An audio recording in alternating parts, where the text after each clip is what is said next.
Hello and नमस्ते। क्या आप जानते हैं हमारे शरीर में एक विशिष्ट तंत्र होता है जो हमारे शरीर से अनावश्यक पदार्थों को बाहर निकलने में मदद करता है। मुझे ऐसा लगता है कि हमें इस तंत्र के बारे में समझना चाहिए जिससे कि हमें इसके सही तरीके से काम करने का ढंग के बारे में जानकारी मिलेगी और हम इसे और भी ज़्यादा अच्छे से उपयोग कर सकने में सक्षम हो सकते हैं। मेरा नाम है शालिनी राव। मैं डिजिटल बायोलॉजी शास्त्र की डिजिटल रचयिता हूँ। आपको हमारा वीडियो पसंद आए तो लाइक करें, शेयर करें, साथ ही सब्सक्राइब करें। साथ ही बेल आइकन के बटन को प्रेस करना ना भूलें जिससे कि आपको नई वीडियो की नोटिफिकेशन मिलती रहे। तो गाइस स्टार्ट करते हैं हम अपना आज का टॉपिक। जैसे कि हमारा ह्यूमन फिजियोलॉजी चल रहा है, उसमें हमारा क्या हुआ है, 3 लेसन कवर हो गए। आज हम नया लेसन स्टार्ट कर रहे हैं। कौन सा कर रहे हैं? Excretory product and there elimination. Excretory product. अब एक्सक्रीटरी प्रोडक्ट क्या है कि जैसे हमने अभी डाइजेशन सिस्टम देखा कि हम किस तरह के न्यूट्रिएंट, किस तरह के फूड आइटम को लेते हैं कि डाइजेस्ट करते हैं, वो सारा हमने आपका डाइजेशन सिस्टम वाले टॉपिक में देखा। फिर हमने ब्रीदिंग और आपका रिस्पिरेशन वाला देखा। इसके बाद सर्कुलेटरी सिस्टम की ब्रीदिंग में हमने किस तरह आपका ऑक्सीजन रिच एयर को अंदर लिया और CO2 रिच एयर को बाहर किया।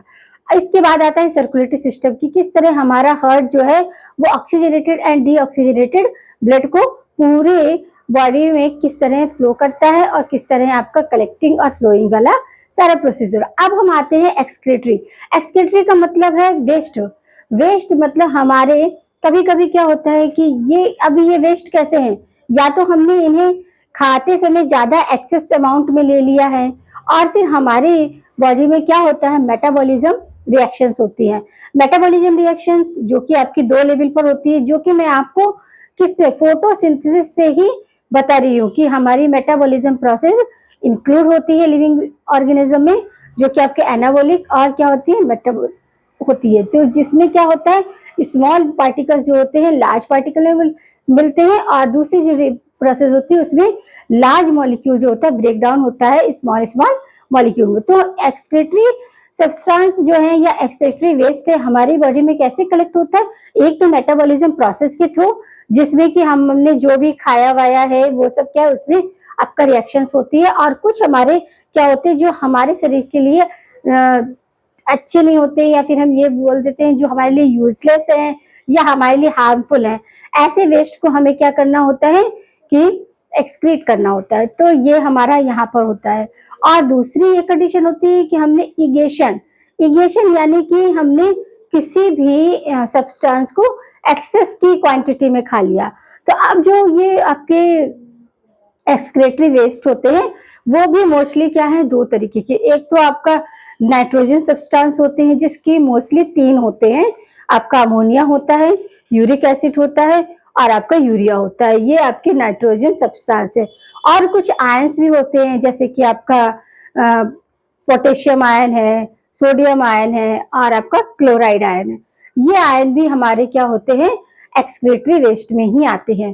तो हमने देखा कि हमारा जो एक्सक्रीटरी वेस्ट है वो आपका मोस्टली क्या है कि मेटाबॉलिक प्रोसेस के रिजल्टेंट बनता है, या फिर हमारे इगेशन की जो एक्टिविटी होती है उसमें हमने एक्सेस अमाउंट में सब्सटेंस को इनटेक कर लिया है, तो उसके रिजल्टेंट हमें देखने को मिलते हैं। 2 तरीके के होते हैं। एक तो आपका नाइट्रोजन सब्सटेंसेस होता है जिसमें आपके मोस्टली 3 आते हैं, अमोनिया आता है, यूरिक एसिड आता है और यूरिया आता है। और आपके जो आयंस होते हैं जैसे सोडियम है, क्लोराइड है, पोटेशियम है, इस तरह के आपके आयंस भी इसमें इंक्लूड होते हैं। तो सिंपल वे में हम ये कह सकते हैं कि ऐसे सब्सटेंस जिनको हमें एक्सक्रीट करना है या फिर उन्हें रिमूव करना है अपनी बॉडी से, जो हमारे लिए क्या है, हार्मफुल है, या जिनको हम ज्यादा देर तक अपनी बॉडी में स्टोर नहीं कर सकते। क्यों? क्योंकि उनका नेचर कैसा है, टॉक्सिक है। इसके लिए हमें ये प्रोसीजर, जिस तरह हमारा डाइजेशन इंपॉर्टेंट है उसी तरह हमारा एक्सक्रीटरी सिस्टम भी बहुत इंपॉर्टेंट होता है। तो अब हम देखते हैं कि हमारे जो वेस्ट है, एक्सक्रीटरी वेस्ट की बात हो रही है यहाँ पर। मेटाबॉलिज्म वेस्ट होते हैं और एक डाइजेशन वेस्ट होते हैं।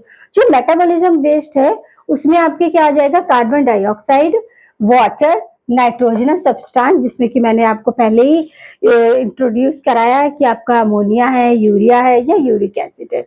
ये आपके 3 टाइप्स ऑफ नाइट्रोजन वेस्ट होते हैं।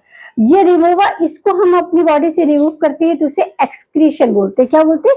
एक्सक्रीशन। ऐसे सेकंड है आपका डाइजेस्टिव वेस्ट। डाइजेस्टिव वेस्ट यानी कि फीकल मैटर की फॉर्म में, फीकल मैटर की फॉर्म में, और इस रिमूवल प्रोसेस को हम क्या बोलते हैं? इगेशंस बोलते हैं। तो समझ आया कि आपका जो मेटाबॉलिज्म वेस्ट है या फिर आप एक्सक्रीटरी वेस्ट है, टू वे में हम क्या करते हैं? उसको रिमूव करते हैं। वन तो जो हमारा एक्सक्रीटरी सब्सटेंस की फॉर्म में होता है, जो कि मोस्टली आपका क्या है? नाइट्रोजन सब्सटेंस है। अमोनिया भी हो सकता है, यूरिया भी हो सकता है, यूरिक एसिड भी हो सकता है, कुछ भी हो सकता है। इसको रिमूव को क्या बोलते हैं? इसके रिमूवल प्रोसेस को हम बोलते हैं एक्सक्रीशन। वहीं आपका डाइजेस्टिव एक्सक्रीशन या डाइजेस्टिव वेस्ट, उसको हम किसके थ्रू करते हैं? फीकल मैटर के फॉर्म में, और इस रिमूवल को बोलते हैं इगेशन। देखो यहाँ पर कंफ्यूज नहीं होना है, इगेशन आपका क्या है? डाइजेस्टिव से रिलेटेड प्रोसेस है, जबकि आपका एक्सक्रीशन जो है वो आपके एक्सक्रीट सब्सटेंस से रिलेटेड है। कंफ्यूज नहीं होना है, क्योंकि कभी कभी एग्जामिनर ऐसा क्वेश्चन घुमाता है कि आप इगेशन को एक्सक्रीटरी में इंक्लूड करने लगते हो। नहीं, एक्सक्रीशन सबसे अलग है, उसमें आपके क्या आ रहे हैं? टॉक्सिन सब्सटेंस आ रहे हैं। सब टॉक्सिन सब्सटेंस कभी भी आपके फीटल मैटर में नहीं आते हैं। फीटल मैटर का जो रिमूवल प्रोसेस है उसे हमें इगेशन बोलते हैं। जैसे डाइजेशन है वैसे इगेशन। तो आपको डाइजेशन से कोरिलेट करके रखना है, और एक्सक्रीटरी जो है वेस्ट, उसको कोरिलेट करना है नाइट्रोजन सब्सटेंस से। तो आप किसी भी तरीके के क्वेश्चन में कंफ्यूज होने के चांसेस एकदम लेस होंगे, जब अगर आपके कंसेप्ट क्लियर होंगे। तो कंसेप्ट तभी क्लियर होंगे जब आपने छोटी छोटी बातों का क्या रखा होगा? पूरे अच्छे तरीके से प्रिपेयर होंगे कि छोटी छोटी बातें आपने रखनी। इक्वेशन और इगेशन, वहीं पर बच्चा कंफ्यूज हो जाता है, कहाँ ले जाता है उसको? डाइजेशन से रिलेटेड। और आपका एक्सक्रीटरी, तो उसे भी सोचने लगता है कि ये भी, जबकि ऐसा नहीं है कि हमारा जो एक्सक्रीटरी वेस्ट है वो टू टाइप है। मेटाबॉलिज्म है, मेटाबॉलिज्म के प्रोसेस से जो करते हैं उसे बोलते हैं एक्सक्रीशन, और जो डाइजेशन प्रोसेस के अकॉर्डिंग रिलेटेड रहता है तो उसे बोलते हैं इगेशन। इसमें किसी तरह का कंफ्यूजन नहीं होना चाहिए। फिर आता है आपका एक्सक्रीटरी ऑर्गन। जो अब ये अभी हमने बोला कि आपको नाइट्रोजन सब्सटेंस 3 टाइप होते हैं। नाइट्रोजन होता है, आपका अमोनिया होता है, यूरिया होता है, यूरिक एसिड। अब ये हम पर डिपेंड करता है कि हम किस फाइलम के एनिमल हैं या किस आपके क्लास के लिविंग ऑर्गेनिज्म है कि हम क्या करेंगे, यूरिक एसिड करेंगे या यूरिया करेंगे या अमोनिया करेंगे। तो जो नाइट्रोजन वेस्ट है वो बिलोंग करता है कि हमारे फीचर्स क्या हैं, हम किस फाइलम को बिलोंग कर रहे हैं। तो एक्सक्रीटरी ऑर्गन, एक्सक्रीटरी ऑर्गन हम देखेंगे अभी ऑल ओवर कि किसके क्या क्या होता है। तो ये हमारा ह्यूमन बीइंग की बात हो रही है। मैमल्स, मैमल्स में आपकी किडनी होती है, लंग्स होता है, स्वेट ग्लैंड होता है, और आपका लीवर होता है। ये आपके 4 कंपोनेंट होते हैं या 4 ऑर्गन होते हैं जिनसे हम क्या करते हैं? अपना एक्सक्रीटरी सब्सटेंस क्या करते हैं? रिमूव करते हैं। किडनी से मोस्टली नाइट्रोजन रिमूव करते हैं, नाइट्रोजन सब्सटेंस जो होते हैं वो रिमूव करते हैं। और लंग से आपका क्या है? एनसीईआरटी में लिखा है आपका पर मिनट आपका 200 ml CO2 को रिमूव करते हैं। कैसे? Bye breathing. ब्रीदिंग से ही होता है ना, ब्रीदिंग ही हमारा क्या है? रिस्पिरेशन तो क्या है? अपने आप में एक कॉम्प्लेक्स प्रोसेस है। उसमें आपका बहुत सारी एक्सटर्नल रिस्पिरेशन हो रहा होता है, इंटरनल रिस्पिरेशन होता है, और उसी में आपका सेलुलर रिस्पिरेशन भी इंक्लूड होता है। मगर हमारा ब्रीदिंग जो है सिंपल सांस लेना और सांस छोड़ना।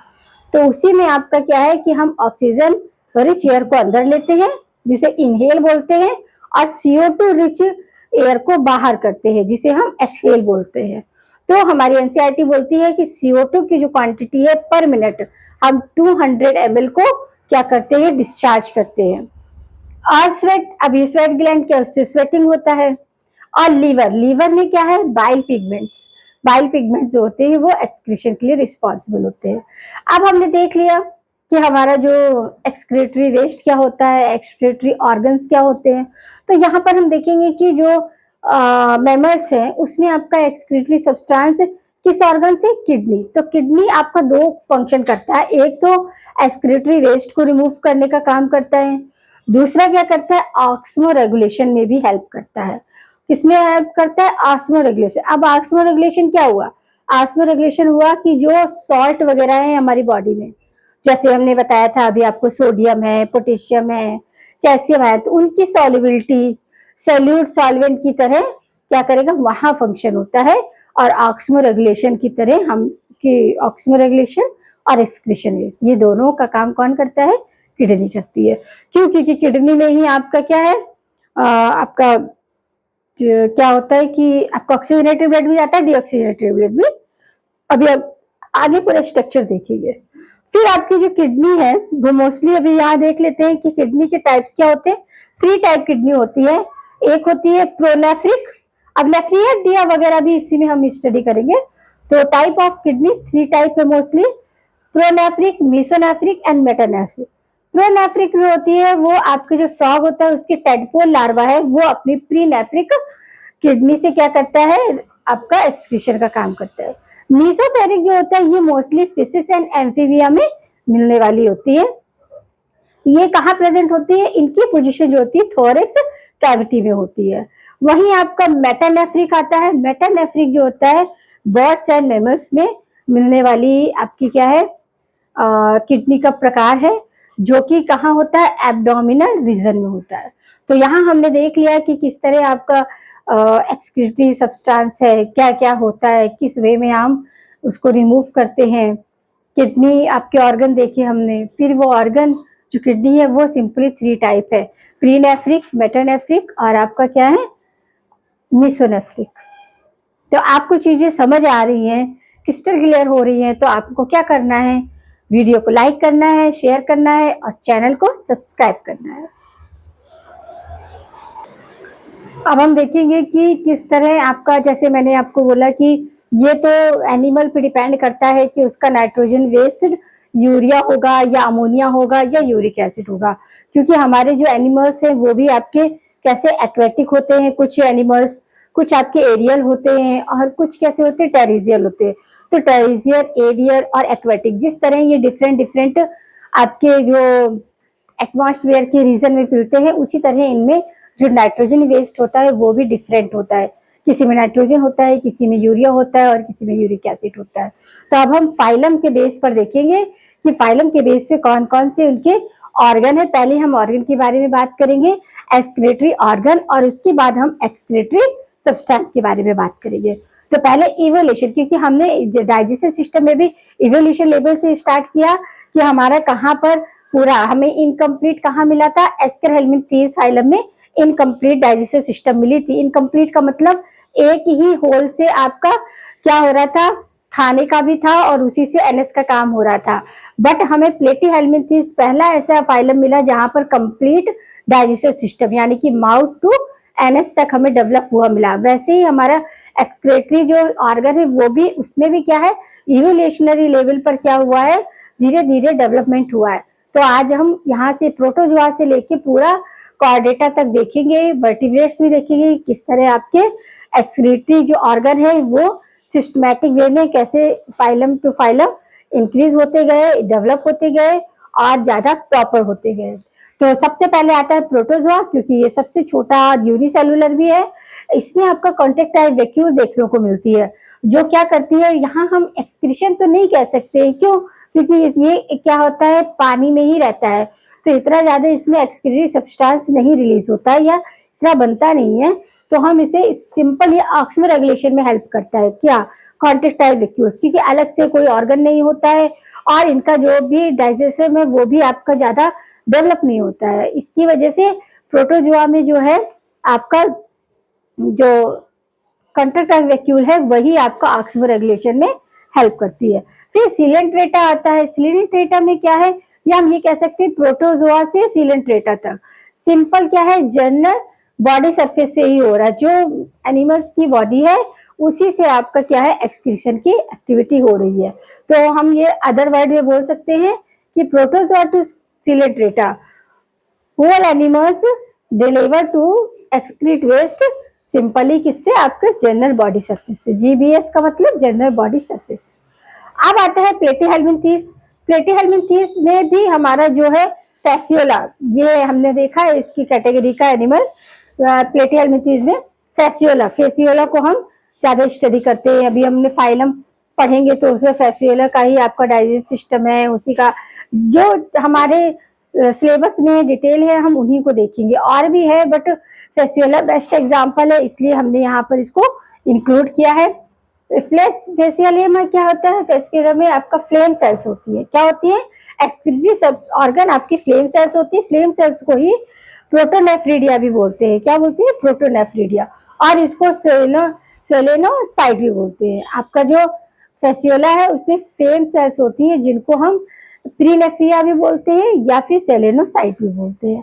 फिर आता है हमारा एस्कर हेलमिंथीज। एस्कर हेलमिंथीज में जो आपका एक्सक्रीटरी ऑर्गन है वो रीनल सेल्स होती है। क्या होती है, रीनल सेल्स, जो कि मोस्टली एच शेप की सेल होती है।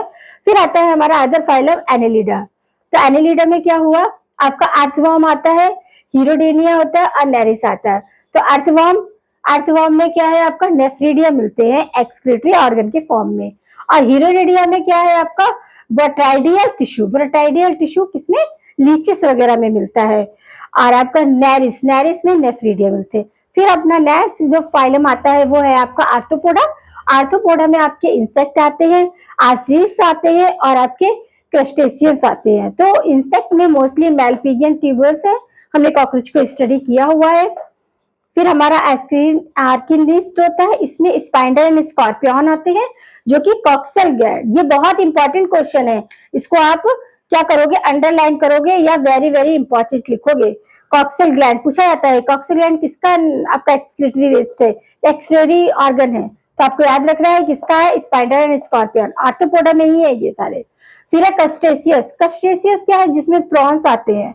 अब इसमें ग्रीन सेल्स होती है, इनका एक्सक्रीटरी ऑर्गन क्या होता है, ग्रीन सेल। ग्रीन सेल को ही आप एंटियल ग्लैंड बोलते हैं। क्या बोलते हैं, एंटियल ग्लैंड बोलते हैं। तो ये हमारे फाइलम वाइज कैसे थे, आपका एवोल्यूशन के बेस पर हमने देखा कि कौन कौन से एक्सक्रीटरी ऑर्गन है। तो हमारा मोस्टली प्रोटोजोआ में क्या होता है, protozoa to coelenterata, general body surface से ही हो रहा है। फिर आपका आया प्लेटिहेल्मिन्थीज, जिसमें कि आपकी फ्लेम सेल्स है, इनको हम क्या बोलते हैं, प्रीनेफ्रिया भी बोलते हैं। फ्लेम सेल को आपका सेलेनोसाइट भी बोलते हैं। फिर आता है एस्केलेमिथीज, इसमें आपका रेनल सेल्स है, जो कि एच शेप सेल्स होती हैं। एनेलिडा में आपका क्या है, नेफ्रीडिया है। और आपका क्या है, विट्रेडियल टिश्यू है, जो कि लीचेस में रहता है। और आर्थ्रोपोडा में आपके मेलपिगियन ट्यूब्यूल्स है, कॉक्सल ग्लैंड है।